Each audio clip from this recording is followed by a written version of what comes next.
నేను చాలా రోజుల నుండి ప్రస్తావిస్తూ వస్తున్నా. ఇక్కడ రాజకీయంగా ఉంటే ఉట్టి రాజకీయ విశ్లేషణే చేయాలి, పత్రికల మీద విశ్లేషణ చేయక్కర్లేదు.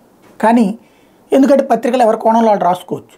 కానీ సమస్య ఎక్కడ వస్తుందంటే పత్రికలు దిగజారిపోయి పత్రికా భాష రాజకీయ పార్టీల కంటే దిగజారిపోతున్నటువంటి సందర్భంలో అందులో లోపాలు ఎత్తి చూపెట్టేటప్పుడు అది ఈనాడు ఆంధ్రజ్యోతి ఇది ఎందుకు ఎక్కువగా ఎత్తి చూపెడతాంటే వాళ్ళిద్దరూ న్యూట్రల్ పత్రికలు అని చెప్పుకుని దిగజారడం వల్ల సాక్షి మొహాన్ని ముసుగేసుకోవడం కాదు, డైరెక్ట్గా రాజశేఖర రెడ్డి బొమ్మతోనే వెళ్తుంది. ఇప్పుడు చూడండి, తాజాగా చూస్తే జ్యోతి ఇది ఈ తరహా అసలు వార్త ఎవడన్నా రాస్తాడా? బుద్ధి బుర్ర సంస్కారం జర్నలిజం తెలిసిన ఏ ఎదవన్నా రాస్తాడా?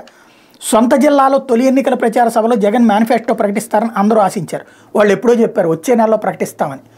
సరే, అది పోనీ వీళ్ళకి మర్చిపోయారేమో, వీళ్ళు చదవలేదేమో.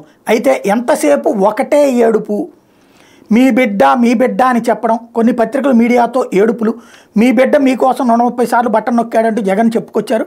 అయితే విద్యాదీవెన ఇతర బటన్ నొక్కుడు నిధులు ఇంతవరకు పడలేదంటూ సభకు హాజరైన జనం గొసగొసలుపోయారు. ఇది వీళ్ళ ఏడుపు అట్లుంది. ఈ ఏడాది డబ్బులు మొన్న వేసినటువంటి పడతానే ఉన్నాయి. ప్రతి ఏడాది ఉచినీయ రాలేదు, జనానికి తెలీదా? సరే, ఏడుపు అని ఒక పత్రిక రాసిందంటే వీళ్ళు ఎంతగా దిగజారిపోయినట్టు.